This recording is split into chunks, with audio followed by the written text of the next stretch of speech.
पार्थाय प्रतिबोधितां भगवता नारायणेन स्वयं व्यासेन ग्रथितां पुराणमुनिना मध्ये महाभारतम् अद्वैतामृतवर्षिणीं भगवतीम् अष्टादशाध्यायिनीम् अम्ब त्वामनुसन्दधामि भगवद्गीते भवद्वेषिणीम् यं ब्रह्मा वरुणेन्द्ररुद्रमरुतः स्तुन्वन्ति दिव्यैस्तवैः वेदैः साङ्गपदक्रमोपनिषदैर्गायन्ति यं सामगाः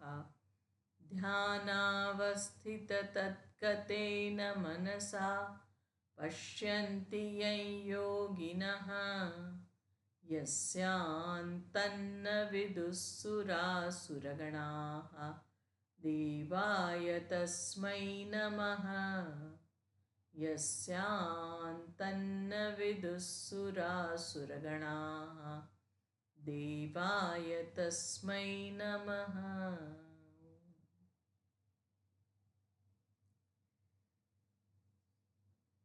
વિભૂતિ યોગ ભગવાન ચોથા અને પાંચમા શ્લોકની અંદર પોતાની વિભિન્ન વિભૂતિઓનું વર્ણન કરે છે.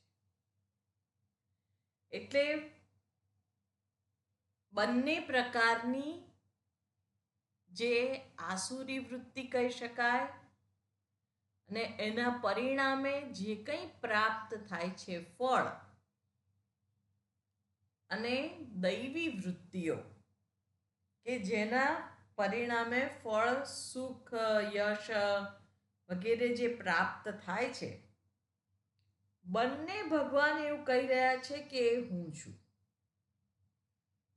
આપણને સ્વીકારતા થોડું કઠિન લાગે, વાર લાગે કે ભગવાન તમે સારી વૃત્તિઓ તો છો, એ તો અમને ખબર છે, પણ ભય, અયશ, દુઃખ એ બધું પણ ભગવાન કહે છે હું છું. તો કેવી રીતે એ કહે છે એની પણ આ અધ્યાયની અંદર ભગવાન વાત કરે છે. એટલે આપણે બુદ્ધિ, જ્ઞાનમ, અસમ્મોહ, ક્ષમા, સત્યમ, દમઃ, શમઃ, સુખમ, દુઃખમ, આટલી વિભૂતિઓને જોઈ હતી. સુખમ ભગવાન કહે છે એ હું છું. એટલે સુખ આપણને ક્યારે થાય છે? કોઈ પણ ઈચ્છનીય વસ્તુ કે વ્યક્તિ મને મળે ત્યારે આપણને સુખ થાય છે. ભગવાન કહે છે કે એ બધું જ હું છું. અને અનિચ્છનીય વસ્તુઓ જે દુઃખ આપે છે, એનાથી આપણને, એટલે વસ્તુ દુઃખ નથી આપતી, કોઈ વસ્તુમાં સુખ કે દુઃખ નથી, પણ મારી સમજદારી એ વસ્તુ પ્રત્યેની જે છે એ સુખદ કે દુઃખદ હોય છે. એટલે જે દુઃખ આપે છે ભગવાન કહે છે એ પણ હું છું. કારણ કે જે કંઈ દુઃખની પ્રાપ્તિ થાય છે એ ઈશ્વરના નિયમો પ્રમાણે જ થાય છે. મારી અણસમજ એ જ એ દુઃખ માટે જવાબદાર છે. અને કરેલા કર્મ જે અત્યારે ફળ આપવાને માટે પરિપક્વ થઈ ગયા છે, પાકી ગયેલા છે, એ ફળ અને એના નિયમો એના નિયમોમાં કોઈ અપવાદ નથી. એટલે જે કંઈ પરિસ્થિતિ પ્રાપ્ત થાય છે એ પરિસ્થિતિ અંતર્ગત મને જો ડાપણ પ્રાપ્ત થયેલું હોય તો સુખ અને બાકી દુઃખ, ભગવાન કહે છે એ બધું જ હું જ છું. સર્વ મારામાંથી જ જન્મે છે. એટલે ભગવાન કોઈને સુખ કે દુઃખ આપતા નથી. એ સર્વના માટે સમાન છે. પણ છતાંય વ્યક્તિને પરિસ્થિતિ ઊભી થાય એટલે એની અંદર સુખ કે દુઃખની પ્રાપ્તિ થતી હોય છે. ભગવાન કહે છે એ બધું મારામાંથી જ, મારા નિયમો એ જે કંઈ કરે છે એના અનુરૂપ હું ફળ આપું છું. પછી કહે છે ભવઃ. ભવઃ એટલે ઉદ્ભવ, ઉત્પત્તિ. ભૂભવ ધાતુ છે હોવાના અને થવાના અર્થમાં. અહીંયા ઉત્પત્તિ એનો અર્થ છે. કોઈ પણ પ્રકારનું જે સર્જન છે ભગવાન કહે છે એ મારામાંથી છે. કારણ કે કોઈ પણ પ્રકારનું સર્જન આપણે કરી શકતા નથી. આ બાળક કોનું? આપણે કહીએ મારું. પણ આપણા દ્વારા એ જગતમાં આવ્યું છે. આપણે એના માટે પ્રવેશ દ્વાર માત્ર છીએ, પણ એનું સર્જન આપણે કર્યું નથી. કોઈ પણ માને કહીએ કે રોટલી બનાવી આપ, તો એ ખુશી ખુશીથી બનાવીને આપણને જમાડે. પણ એને કહીએ કે આ એને પચાવવા માટેની શક્તિ પણ બનાવી આપા પેટમાં, એ કહેશે સોરી, એ હું બનાવી શકું નહીં. જે સંસ્કાર પિતા તરફથી મળે છે એ સંસ્કારને કારણે સમૃદ્ધ થવાય. પણ એ સંસ્કાર જેમાં ગ્રહણ થાય છે એ અંતઃકરણ પિતાને કહીએ કે તમે બનાવો. પિતા સોફ્ટવેર એન્જિનિયર હોય તો પણ શું કહેશે? આ સોફ્ટવેરને હું બનાવી શકું નહીં. આ મારા કોર્સ બહારની વાત છે, હાથ બહારની વાત છે. એટલે ભવઃ, ઉદ્ભવઃ, સર્જન કોનામાંથી છે? ભગવાન કહે છે મારામાંથી છે. એટલે જાણવું જોઈએ કે આપણે જે કંઈ સર્જન કરીએ છીએ ઈશ્વરની વિભૂતિ એના દ્વારા પ્રગટ થાય છે. પછી રસોઈ કોણે બનાવી? આપણે કહીએ મેં બનાવી. બરાબર છે, આપણા દ્વારા જ બનાવાય છે. પણ એમાં જે રસ સ્વરૂપ છે એ તો પરમાત્મા છે. એટલે જે કંઈ અહીંયા આગળ ઉત્પન્ન થયેલું જણાય છે અને જેને હું કહું કે આ મેં બનાવ્યું છે, તો આપણે જાણવું જોઈએ કે આ સર્વ જે અભિવ્યક્ત થયું છે એ ઈશ્વરનું સર્જન છે. પછી એ હાથીનું બચ્ચું હોય કે મરઘીનું બચ્ચું હોય કે મનુષ્યનું બચ્ચું હોય, સર્જન ઈશ્વર થકી થયેલું છે. સૃષ્ટિની અંતર્ગત જે કંઈ આપણને લાગે છે ઈશ્વર થકી છે. અને સર્જન તો બરાબર છે, તો અભાવ, ભાવ ભગવાનમાંથી. ભગવાન કહે છે અભાવ તદ વિપર્ય, નાશ જેને આપણે કહીએ છીએ. સંહાર કોના કારણે છે? ભગવાન કહે છે મારા કારણે છે. જે નિયમના કારણે જન્મ છે, જે નિયમના કારણે એ જીવન સચવાય છે, એ જ નિયમોના કારણે સંહાર પણ થાય છે. આ બધું જ ચોક્કસ નિયમના અંતર્ગત થાય છે. એટલે સંહાર જોઈને આપણે ડરી જઈએ કે દુઃખી થઈ જઈએ. ભગવાન કહે છે એ પણ હું છું. એટલે આપણે બ્રહ્મા, વિષ્ણુ ને મહેશ 3 દેવતાઓ આપ્યા. એક સર્જન કરે, એક પાલન કરે, એક સંહાર કરે. અને એટલે જ શિવ જે છે એને કલ્યાણકારી કહીએ છીએ. મૃત્યુ પણ મંગળ છે. શિવ મંગલકારી, કલ્યાણકારી, કારણ કે એ પણ પરમાત્મા જ છે. એટલે જન્મ વખતે આપણે બધા ખુશ થઈ જઈએ, મીઠાઈ વહેંચીએ, અને મૃત્યુ વખતે આપણે હાય હાય કરીએ, તો આપણે જાણવું જોઈએ કે આપણે ઈશ્વરને હજુ ઓળખ્યા નથી.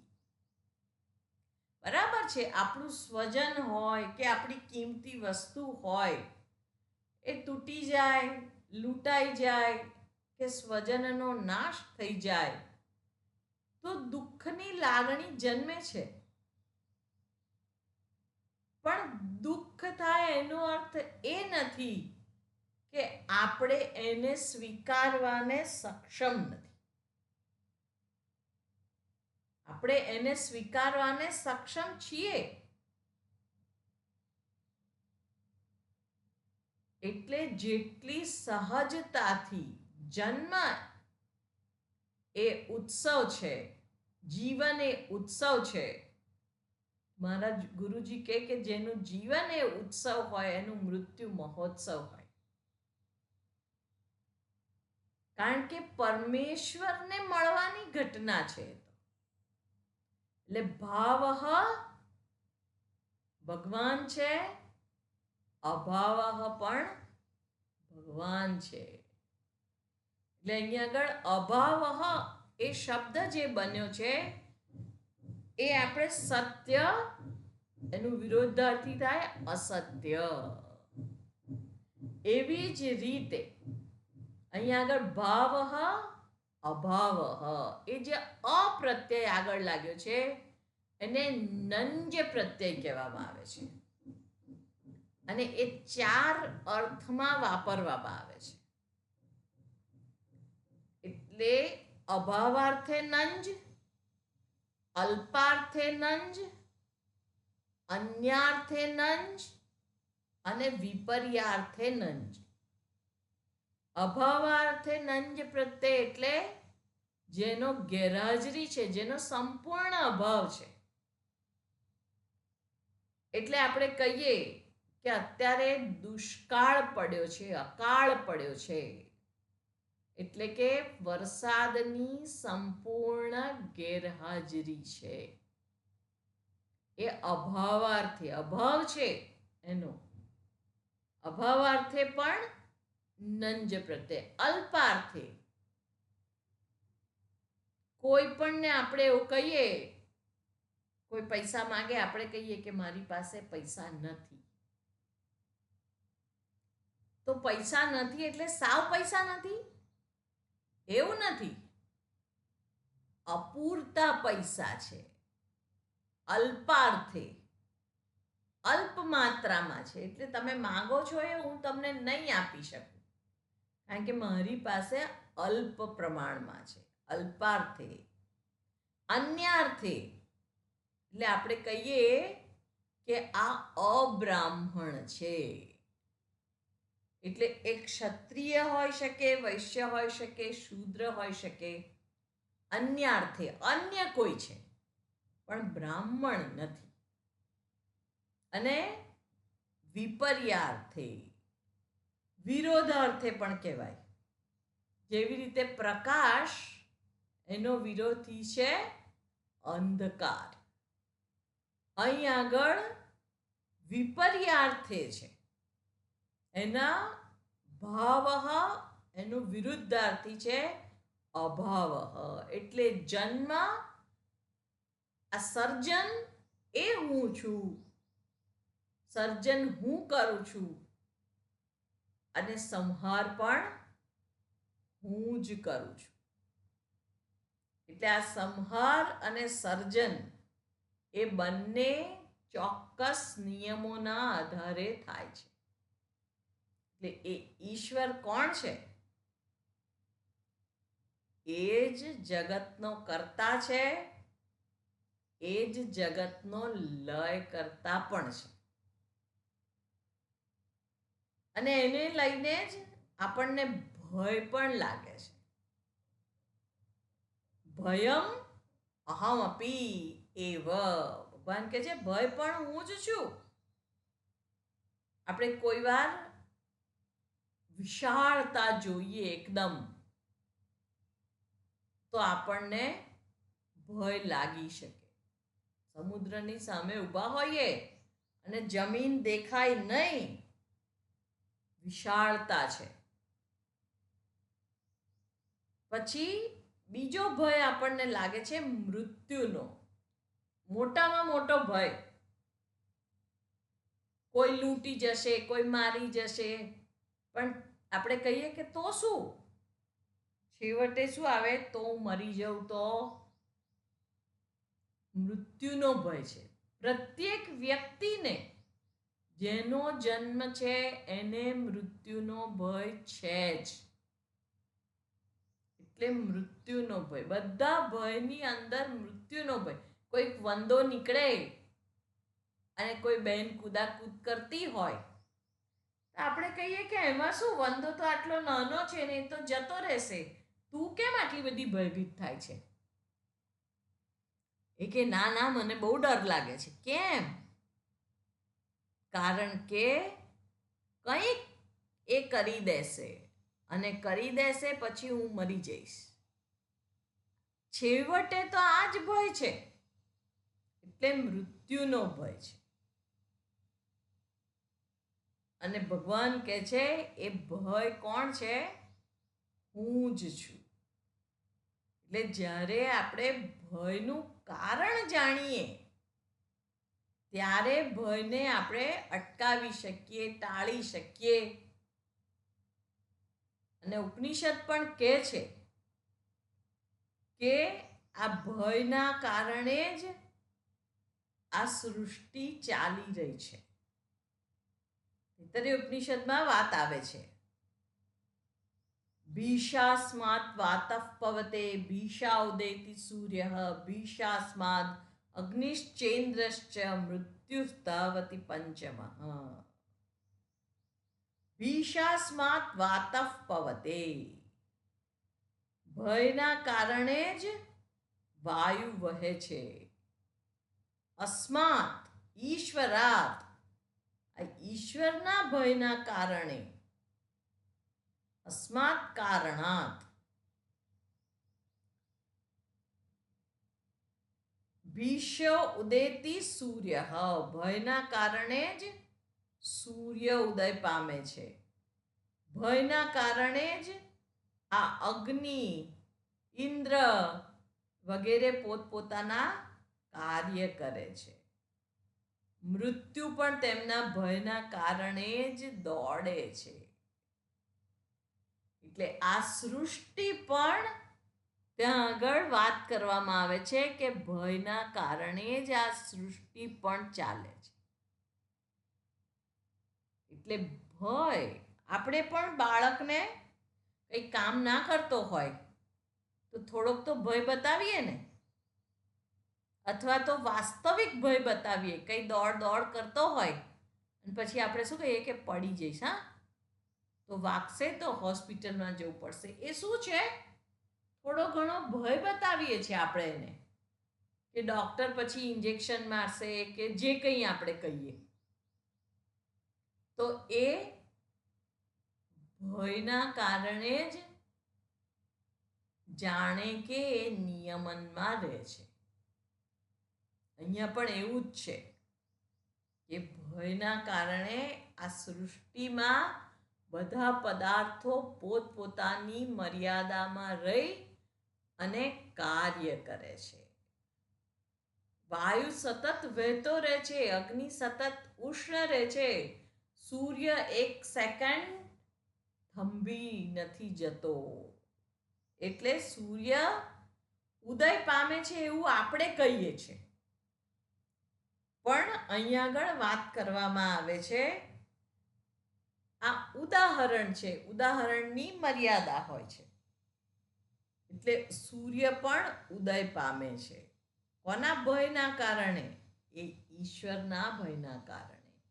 એ એક સેકન્ડ મોડો પડતો નથી.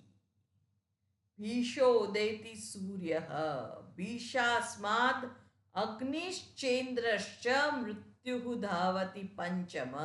અને જે મૃત્યુ છે એ પણ ઈશ્વરના ભયના કારણે જ પોતાના ક્ષેત્રમાં પ્રવૃત્ત થાય છે. અને ભગવાન કહે છે અભયમ પણ હું છું, ભય પણ હું છું, અભયમ પણ હું છું. ભયરાહિત્ય. જ્યારે ઈશ્વરને આપણે આપણાથી ભિન્ન જોઈએ છે ત્યારે આપણને ભય જણાય છે. શાસ્ત્ર કહે છે દ્વિતીયાદિ ભયમ ભવતી. જે બીજું છે એનાથી મને ભય લાગે છે, પણ જે હું જ છું મને કોઈ દિવસ મારો ભય લાગે? આપણને કોઈ વાર આપણો ભય લાગે, આપણે એવું કહીએ કે હવે હું મારાથી જ ડરું છું, પણ આપણે વિચારીએ ને તો ખબર પડે કે એ આપણો ભય નથી, એ મનની કોઈ વૃત્તિનો ભય છે. આપણને થાય કે આ ગુસ્સામાં હું ભૂલથી એને એકાદ લાફો છોડી દઈશ, મને હવે ડર લાગે છે મારા જ ગુસ્સાનો, મારાથી જ મને ભય. પણ મારાથી એટલે મારી વૃત્તિથી મને ભય લાગે છે, અને વૃત્તિ એ હું નથી. એટલે પોતાનાથી કદી પોતાને ભય લાગતો જ નથી. જ્યારે આપણે બીજાને આપણાથી જુદા જોઈએ ત્યારે જ એનાથી ભય લાગે છે. તેવી રીતે ઈશ્વરને પણ આપણાથી જુદા જોઈએ ત્યારે એ ભયનું કારણ છે. અને જ્યારે એને આપણાથી અભિન્ન જોઈએ ત્યારે એ અભયનું કારણ છે. એટલે આ ભય અને અભય બંને ઈશ્વરથી જ છે. જો આપણે ઈશ્વરને જાણતા નથી તો ભય સ્વાભાવિક છે. અને ઈશ્વરને જાણવાનો કેવી રીતે? એ સર્વનો નિયામક છે, નિયમન કરતા છે. અને એ કેવી રીતે નિયમન કરે છે? એ સર્વનું સમાન રીતે નિયમન કરે છે. એ કોઈને દંડ આપતો નથી. જે કર્મ એણે નથી કર્યું એને પોતાના મન ફાવે એ રીતે દંડ નથી આપતો, પણ એના જે અફર નિયમ છે એના અનુસાર મારા કર્મ એ રીતે જ મને ફળ મળે છે. એટલે ઈશ્વરને જે આ રીતે જાણતા નથી, અથવા તો એ મારો સુહૃદ છે, કરુણાવાન છે, એવી રીતે જે એને નથી જાણતા, એને ભય લાગે જ નથી. જ્યારે જ્યારે કંઈક ખોટું કરે કોઈ માણસ તો એને ભય લાગવો એ સ્વાભાવિક છે. કારણ કે ઈશ્વરને એ ભિન્ન જુએ છે અને એ ભિન્ન ઈશ્વર એને દુઃખ આપી શકે. પણ જે વિચારશીલ વ્યક્તિ છે એ જુએ છે કે આ સૃષ્ટિનો સર્જનહાર, જેને આ સુંદર સૃષ્ટિનું નિર્માણ કરેલું છે, એ કેટલો બધો કરુણાવાન છે. આ કરુણા જે એની અંદર રહેલી છે, એ કરુણા એ ઈશ્વર છે અને એ જ મારું અહિત કદી જ ના થવા દે. એટલે જે ઈશ્વરને એના સ્વરૂપથી જાણે છે કે જે સૃષ્ટિનો કર્તા છે, પણ કદીએ એણે ક્લેમ કર્યો નથી કે આ સૃષ્ટિ મારી છે. બધું જ મને એણે સમર્પિત કરેલું છે, મને બધું સોંપી દીધેલું છે. કશા પર એનો માલિકી ભાવ નથી રાખેલો. મારી જરૂરિયાત કરતા અનેક ગણું એણે મને આપેલું છે. કેટલી બધી કૃપા છે એની. એ રીતે જ્યારે જાણે છે ત્યારે એને ભયનું કોઈ કારણ રહેતું નથી. એટલે અહીંયા આગળ ભગવદ્ ગીતામાં પણ ભગવાન કહે છે, સુહૃદમ સર્વભૂતાનામ જ્ઞાત્વા મામ શાંતિ મૃચ્છતિ. મામ જ્ઞાત્વા, મને જાણીને. કેવા તરીકે ભગવાન તમને જાણવાના છે? સુહૃદમ સર્વભૂતાના, હું બધાનો અહેતુક હિતૈષી છું. એ રીતે મને જાણીને શાંતિ મૃચ્છતિ, શાંતિ, પ્રસન્નતા, નિરાંત એને પ્રાપ્ત કરે છે. કોણ? જે પણ એને આ રીતે જાણે છે તે. એટલે જ્યારે આપણે સુહૃદ તરીકે જાણીએ, અહેતુક કરુણાવાન, અહેતુક હિતૈષી, કે એની કરુણા કેવી છે? સર્વ વ્યક્તિઓની ઉન્નતિ શેમાં થાય એને એ તરફ દોરી જાય છે એ કરુણાવાન. અને એ સૃષ્ટિ જે એણે બનાવેલી છે એનું ધ્યાન ના રાખે, એને વેડફે, તો પણ એને એ આપવાનું બંધ નથી કરી દેતો.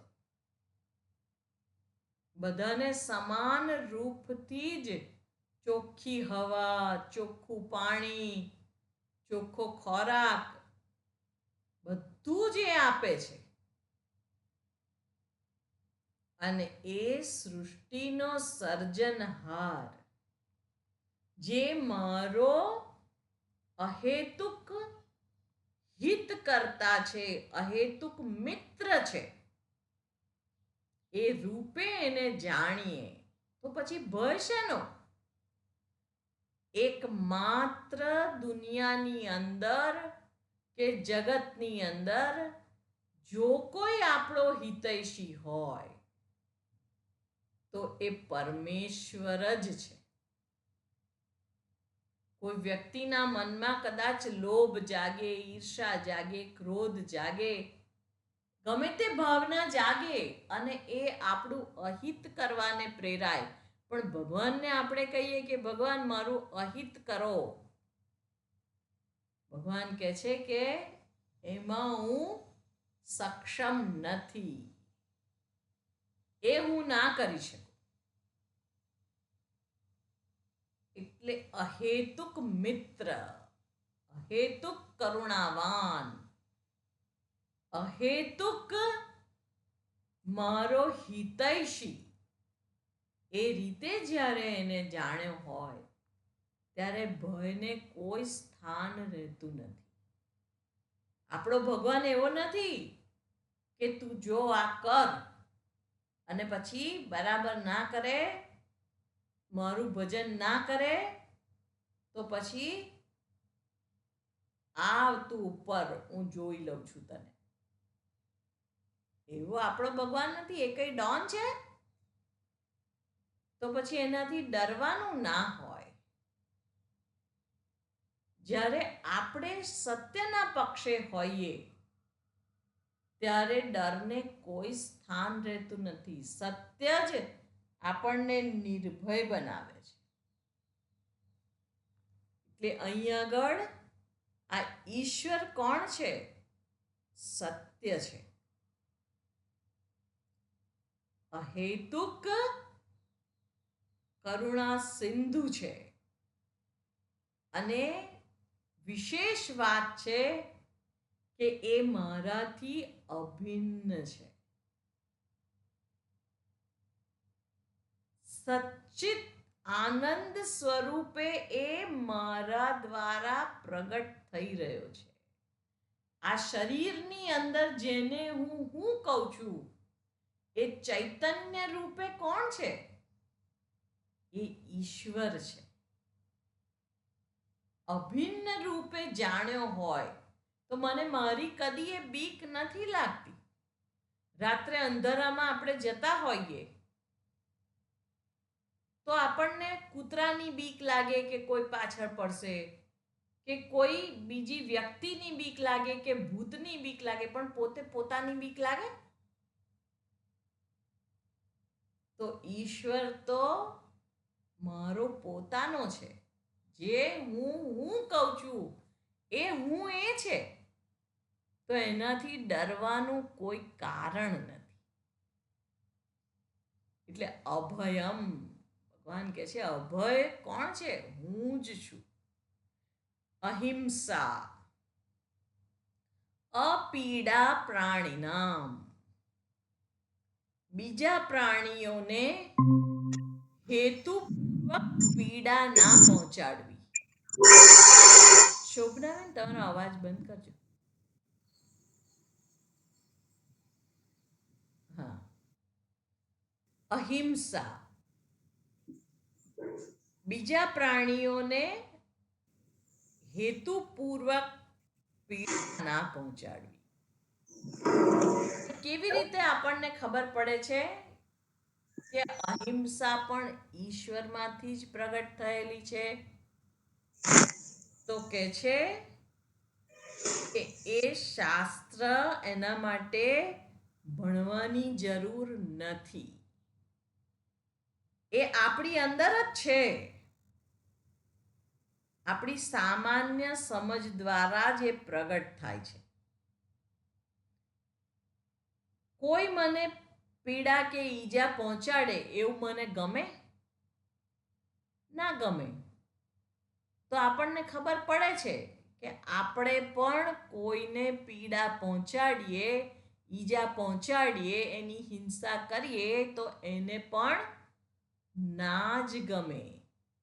એટલે સામાન્ય ધર્મ તરીકે એ મારી અંદર જ છે.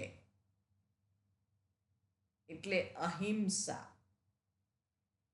અને આ બધા જ જે નૈતિક મૂલ્યો આપણે અત્યાર સુધી જોયા એ બધા જ ઈશ્વર અહીંયા કહે છે જ કે એ મારું જ સર્જન છે. જ્યારે આપણે એની સૃષ્ટિ સાથે, પ્રકૃતિ સાથે તાલબદ્ધ વ્યવહાર કરીએ છીએ ત્યારે આપણે ઈશ્વરની સાથે હાર્મનીમાં ગોઠવાયેલા છીએ. એની સાથે સંવાદિતતા રૂપે જોડાયેલા છીએ. અને એ સંવાદિતતા એ જ ઈશ્વર છે.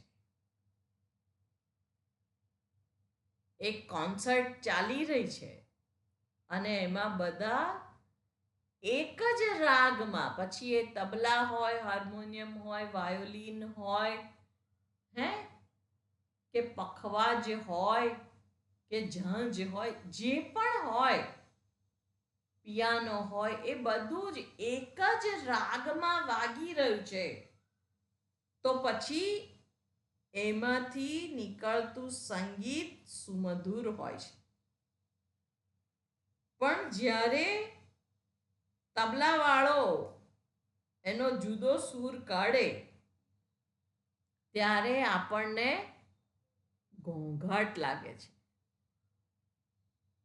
તેવી જ રીતે ઈશ્વરની સૃષ્ટિ જે આ પ્રેમ, કરુણા, અહિંસા, સત્ય બધાથી સુસંવાદિતતાપૂર્વક ચાલી રહી છે, એની અંદર આપણે આ હિંસા,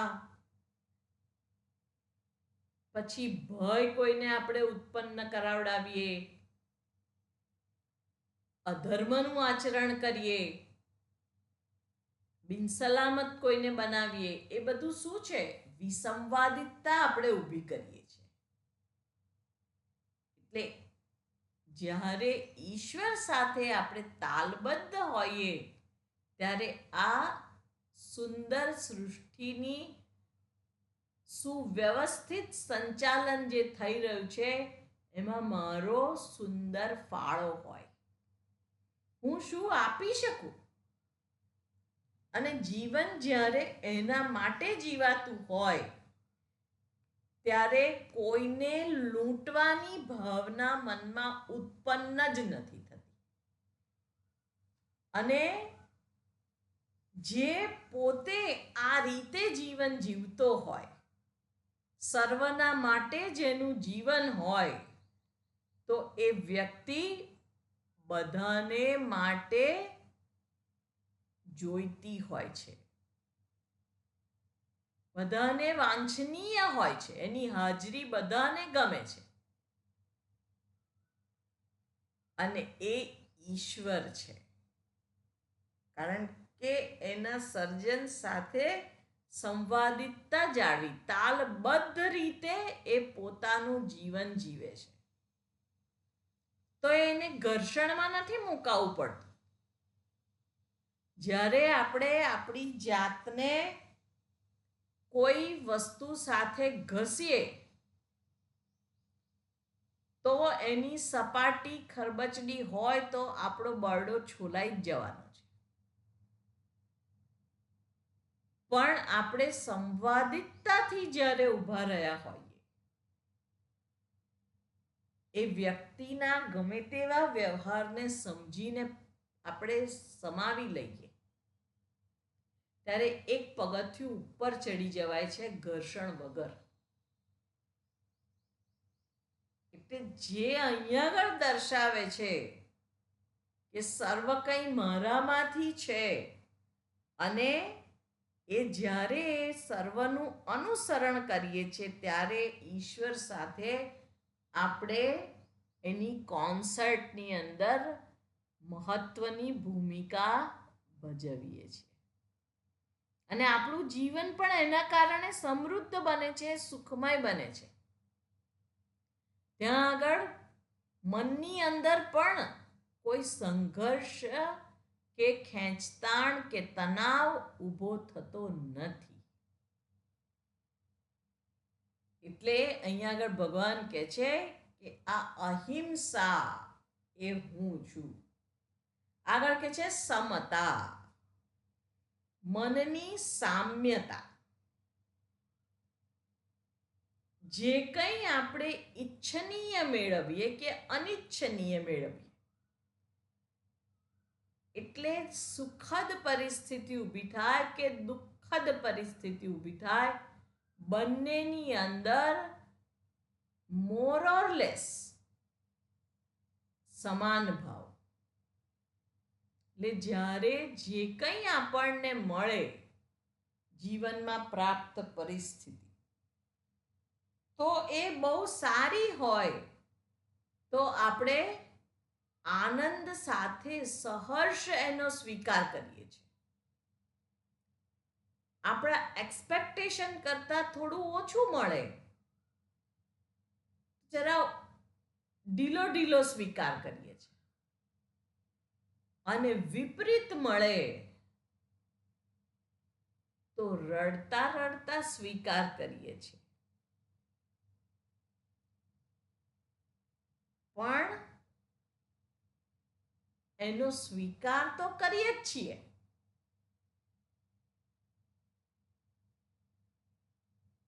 એ સમતા છે.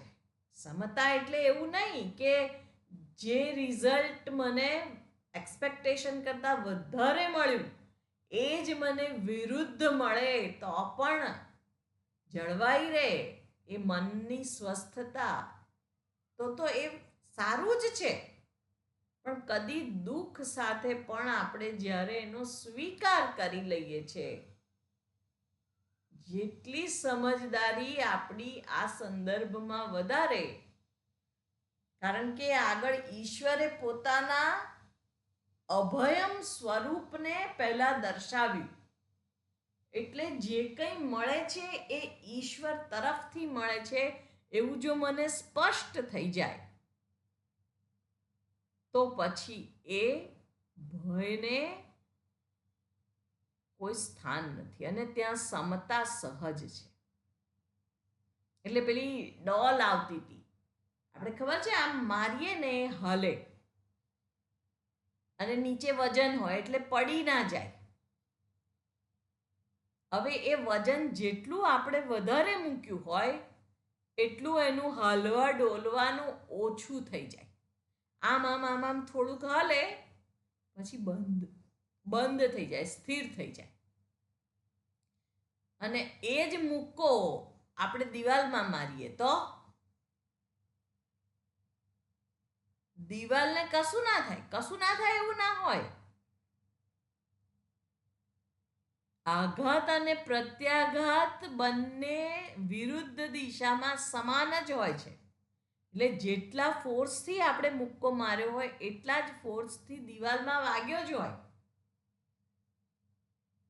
પણ એને કંઈ થાય છે એ આપણને દેખાય નહીં, કારણ કે એનું જે સ્ટ્રક્ચર છે એ મજબૂત છે. એટલે આપણું સમજદારીનું સ્ટ્રક્ચર જેટલું મજબૂત એટલી આ સમતા જીવનમાં વધારે. જે કંઈ મળે, સુખ દુઃખ માન અપમાન ગરમી ઠંડી, બધાની અંદર સમજદારી, એ સમતા આપણને આપે છે. અને મનની સામ્યતા છે. આગળ કે છે તુષ્ટિ, સંતોષ. આપણને કંઈ પણ મળે તો સંતોષ થાય એવું નક્કી નથી હોતું. આપણને કંઈ મળે તો લોભ પણ જાગૃત થઈ શકે. થોડું મળ્યું, હવે વધારે કરું તો વધારે મળે. પણ અહીં આગળ કે છે પર્યાપ્ત બુદ્ધિ લાભેશુ. જે કંઈ લાભ થાય છે એમાં પર્યાપ્ત બુદ્ધિ, અલમ બુદ્ધિ, એને સંતોષ કહેવામાં આવે છે. કારણ કે ધનની અંદર, કીર્તિની અંદર, સત્તાની અંદર આ બહુ અઘરું છે અલમ બુદ્ધિ પ્રાપ્ત કરવી. કારણ કે મળે એટલે પેલો હાર્યો જુગારી બમણું રમે એવી રીતે એ બધું પોતાનું દાવ પર લગાવી દે અને એ મેળવવા માટે પ્રયત્ન કરે છે. એટલે રાજકારણીને જોઈએ આપણે તો એના જીવનની અંદર એને પ્રધાનમંત્રી બને ત્યારે જ એને એમ થાય કે હવે આપણે એકદમ ટોપમોસ્ટ પોસ્ટ ઉપર આવી ગયા, અને જો એનાથી પણ કંઈ વધારે પોસ્ટ હોય તો એને ત્યાંય સંતોષ નથી. એટલે સરપંચ હોય એને મંત્રી બનવું હોય અને મંત્રી હોય એને મુખ્યમંત્રી બનવું હોય, અને મુખ્યમંત્રી બનવું હોય એને પ્રધાનમંત્રી બનવું હોય. એટલે સંતોષ શું છે? અલમ બુદ્ધિ. બસ ધનમાં પણ એવું છે. આપણને કંઈક પ્રાપ્ત થાય એટલે આપણને હજુ વધારે જોઈએ છે. હજુ હું થોડું દોડી લઉં. કેમ? શાંતિથી બેસવા માટે. અરે પણ અત્યારે જ બેસ ને, આ સમય છે તો શાંતિથી બેસ. પેલો એક શેઠ દરિયા કિનારે ફરતો ફરતો ગયો અને ત્યાં આગળ એક માછીમાર શાંતિથી બેઠો તો, સૂર્યાસ્તને જોતો તો પગ લાંબા કરીને. અને પેલો એની પાસે જઈને કહે છે કે આ નાવ તારી છે? તો કે હા મારી છે ને. તો કે તું અંદર એને લઈને જા ને, કેમ અહીંયા આગળ શાંતિથી બેસી રહ્યો છે? તને ભગવાને આટલી શક્તિ આપી છે, શારીરિક સૌષ્ઠવ આપ્યું છે, તને નાવ આપી છે, તો મહેનત કર. પેલો કે બરાબર. પછી તો કે એનાથી તું વધારે માછલા પકડીશ તો બીજી નાવ લેવાશે, અને પછી મોટી સ્ટીમર લઈ શકીશ. એમ કરતા કરતા અને મોટી સ્ટીમર લઈશ તો તને મોટું ઘર મળશે.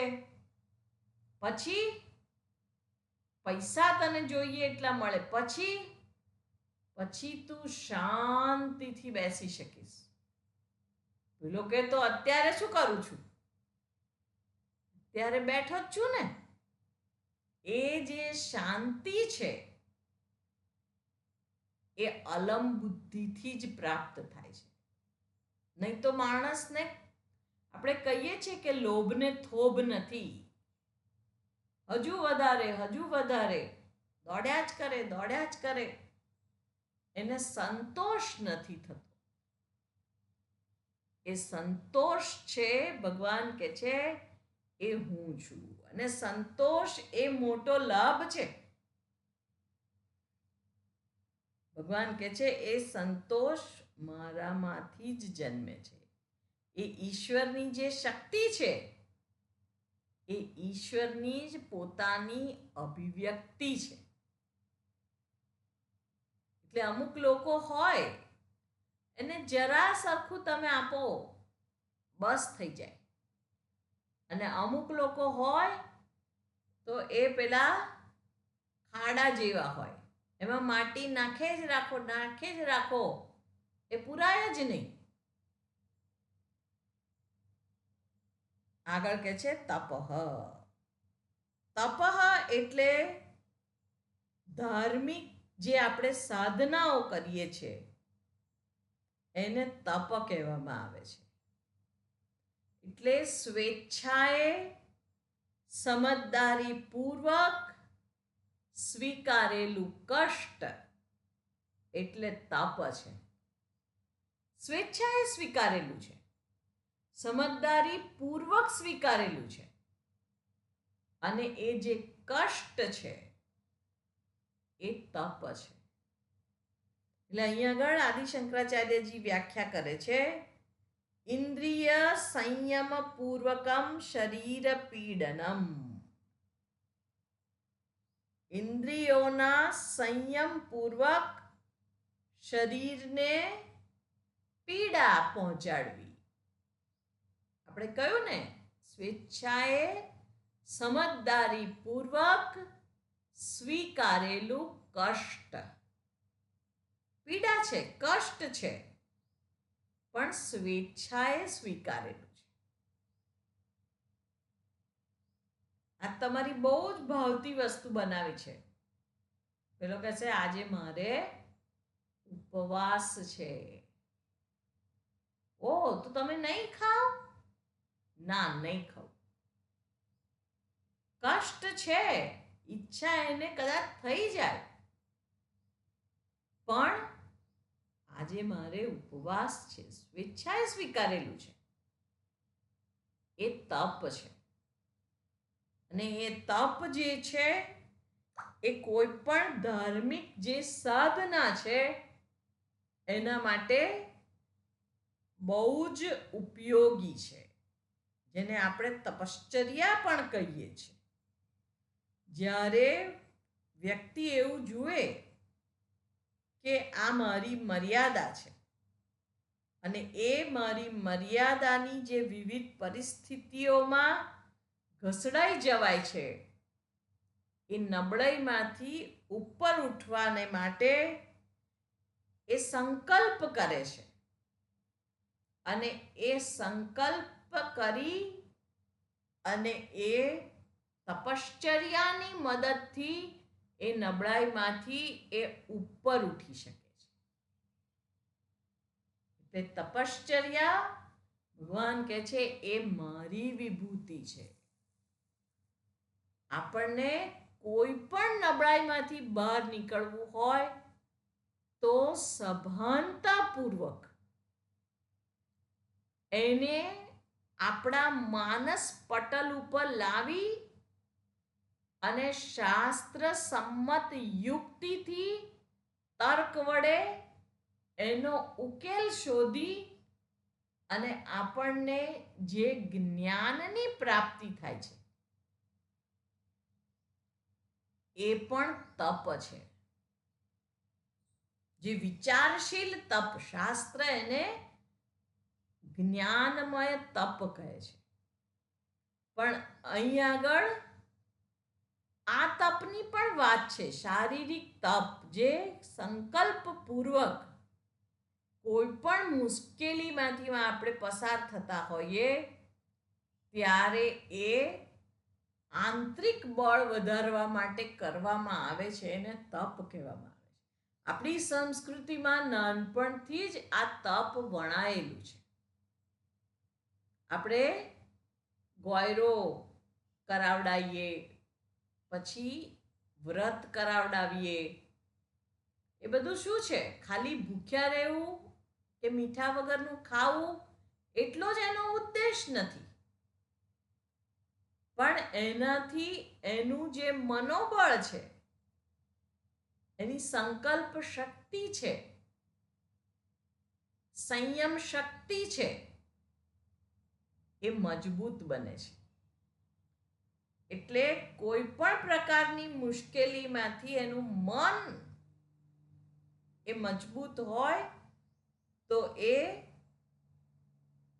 ઓછી પીડામાંથી અથવા તો પીડા વગર એમાંથી પસાર થઈ શકે છે. અને સાધક તરીકે અંતઃકરણ શુદ્ધિ કે અંતઃકરણ નૈશ્ચલ્ય એ તપથી જ પ્રાપ્ત થાય છે. એટલે જ્યારે જ્યોત ઉત્પન્ન થાય એ ફળ છે, પણ દિવાસળીને ઘસવાની ત્યારે એ જ્યોત ઉત્પન્ન થાય છે, એ સાધના છે. ભગવાન અહીં આગળ કહે છે કે એ સાધન અને સાધ્યને જોડનાર નિયમ પણ હું જ છું. આ તપ કોણ છે? એ નિયમ છે, એ બંનેને જોડે છે. જે કંઈ આપણે જોઈએ છે, સાધ્ય અને સાધન, એ બંને વચ્ચેને જોડનાર જે તપ છે, સાધન, એ હું છું. કારણ કે તપ કરીએ તો ચોક્કસ પરિણામની પ્રાપ્તિ થાય જ છે. આગળ કે છે દાનમ. દાનમ વિશે અહીંયા આગળ વાત કરે છે શંકરાચાર્યજી કે અન્ય સાથે યથાશક્તિ વહેંચવું, શેરિંગ એન્ડ કેરિંગ. શેર કરવું એટલે કોઈને આપવું, એની અંદર આપણો હાથ ઊંચો રહે, પેલાનો હાથ નીચો રહે, એવું બધું હોય છે. પણ આ એવું નથી. આમાં પ્રેમની અભિવ્યક્તિ છે, કાળજીની અભિવ્યક્તિ છે, કરુણાની અભિવ્યક્તિ છે. એને દાન કહેવામાં આવે છે. દાન એટલે આપણને એમ થાય કે આપણે કંઈક ગરીબને કંઈક આપી દીધું એ દાન છે, એ દાન નથી. એ તો દિવાળી વખતે આપણે સાડી કાઢીને પેલા કામવાળા બહેનને આપીએ કે બીજા કોઈકને કંઈક આપીએ આપણે, જે આપણે નકામું છે એ આપણે કાઢી નાખ્યું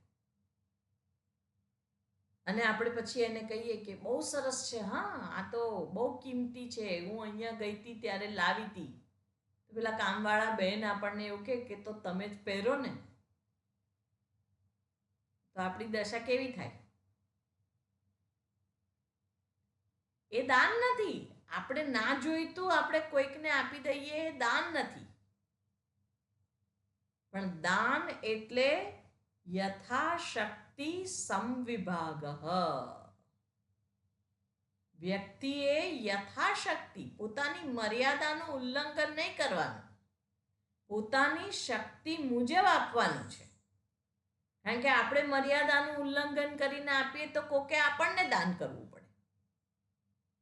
એટલે એમ નહીં, પણ મર્યાદામાં રહીને યથાશક્તિ જે કંઈ છે, ઈશ્વરે મને ટ્રસ્ટી બનાવેલો છે, ટ્રસ્ટવર્ધી, તો હું એ વિશ્વાસને જાળવી રાખું અને મને મારી જરૂરિયાત કરતાં જે કંઈ વધારે આપ્યું છે એ હું વહેંચીને ભોગવું.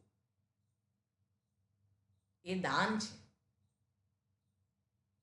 અને એ દાન જે છે એ મને અંદરથી મોટો બનાવે છે.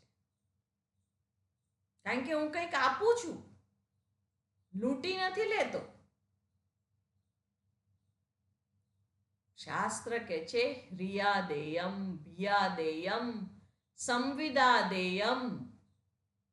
લજ્જાપૂર્વક આપવું જોઈએ, ભયપૂર્વક આપવું જોઈએ, ભિયા એટલે સંકોચપૂર્વક આપવું જોઈએ. હા હા બહુ આપી દીધું તમને તો, એવી રીતે નહીં. હું થોડુંક તો મારા માટે રાખું છું, બધું તમને નથી આપતો, એ સંકોચ હોય મનમાં. સંવિદાદેયમ, આપણી જેટલી શક્તિ હોય એટલું આપવું જોઈએ. આપણી શક્તિ 1001 આપવાની હોય ને બીજું 21 રૂપિયા મૂકતું હોય તો આપણે પણ એનું જોઈને 21 મૂકીએ એવું નહીં. યથાશક્તિ આપવું જોઈએ. સંવિદાદેયમ. આપણે તો કથા કરાવવાની હોય ઘરની અંદર સત્યનારાયણની, તોય ભાવ કરાવીએ. એ સંવિદાદેયમ નથી. આપણને જે ભગવાને આપ્યું છે એનાથી વધારે તો આપણે આપી દેવાના નથી જ કોઈ પણ વ્યક્તિને, એ તો નક્કી જ છે. તો કંજુસાઈ શું કરવા કરવાની? સંવિદાદેય દાન એટલે જે કંઈ ઈશ્વરે આપણને આપેલું છે એ આપણે બીજાને વહેંચવું. સમવિભાગમ. યશ અને અયશ એને આપણે આવતી વખતે જોઈશું. ઓમ પૂર્ણમિદં પૂર્ણાત પૂર્ણમુદચ્યતે પૂર્ણસ્ય પૂર્ણમાદાય પૂર્ણમેવાવશિષ્યતે.